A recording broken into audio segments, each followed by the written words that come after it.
سریش پدافنده ایرانه.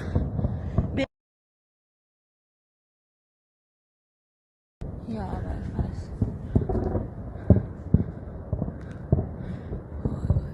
ای وای.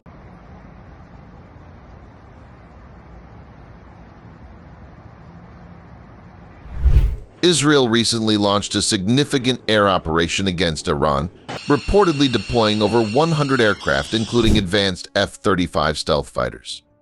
This high-stakes operation, dubbed Days of Repentance, allegedly aimed to neutralize more than 20 missile and drone sites across Iran. Among the targets struck was the IRGC headquarters, underscoring the scale and focus of Israel's assault. According to sources, Israeli aircraft crossed Jordanian airspace, entering Iran's airspace without significant resistance. The operation, characterized by a three-wave assault, concluded with all Israeli aircraft returning safely. IDF spokesperson Rear Admiral Daniel Hagari confirmed that the operation was a direct response to recent Iranian actions and stated that the targeted airstrikes neutralized imminent threats to Israel. Thwarting immediate threats to the state of Israel. The Israel Defense Forces has fulfilled its mission. If the regime in Iran were to make the mistake of beginning a new round of escalation, we will be obligated to respond. Our message is clear. All those who threaten the state of Israel and seek to drag the region into wider escalation will pay a heavy price. We demonstrated today that we have both the capability and the resolve to act decisively, and we are prepared on offense and defense to defend the state of Israel and the people of Israel. Why Iran couldn't inflict a single hit on the Israeli Air Force. The first, Iran's air defense and strategic limitations. Despite its defensive preparations, Iran's air defenses were unable to intercept Israel's aircraft.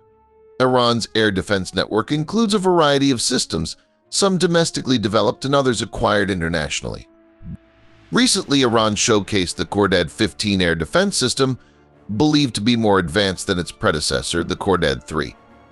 Additionally, Iran possesses several Russian-made S-300 batteries, which, on paper, can detect stealth aircraft.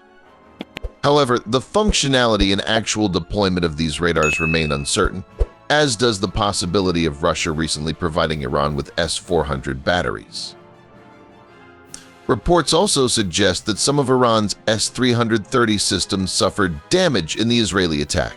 Moreover, social media videos depicted sporadic anti-aircraft fire from Iranian forces with little to no visible interception. And then, Iran Air Force limitations and the technological gap.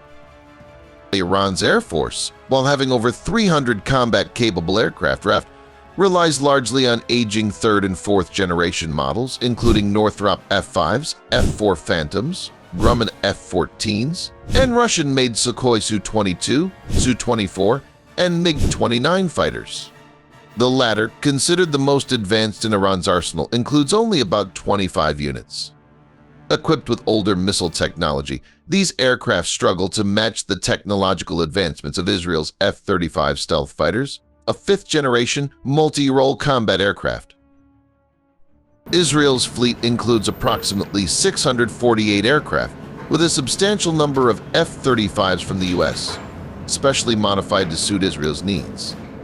With 36 already operational and plans for a fleet of 75, these F-35s played a pivotal role in the recent strike. Known for its stealth and precision, the F-35 Lite given Israel a significant advantage, enabling it to conduct undetected reconnaissance and strike missions deep within Iranian territory. In 2018, Israel became the first country to use the F-35 in combat, reportedly striking multiple Iranian targets in Iraq. According to reports, F-35 Iron jets flew undetected over Syria and Iraq, evading sophisticated radar systems, including Russian radars in Syria, and successfully gathered intelligence over Iranian sites suspected of nuclear activities. They furthermore advanced munitions and precision targeting. Israel has also developed specialized missiles capable of penetrating heavily defended targets while minimizing exposure to Iran's anti-aircraft systems. The Rampage missile, for instance, utilizes GPS-assisted inertial navigation and is resistant to electronic jamming, but with a range of around 90 miles or 145 kilometer supersonic speeds, Rampage missiles descend vertically, making them harder to intercept. Israel's recent operation underscores its superior aerial capabilities and ability to operate with relative impunity within Iranian airspace. The technological disparity and Iran's limited defensive capacity continue to highlight the challenges Iran faces in defending its airspace against such advanced military assets.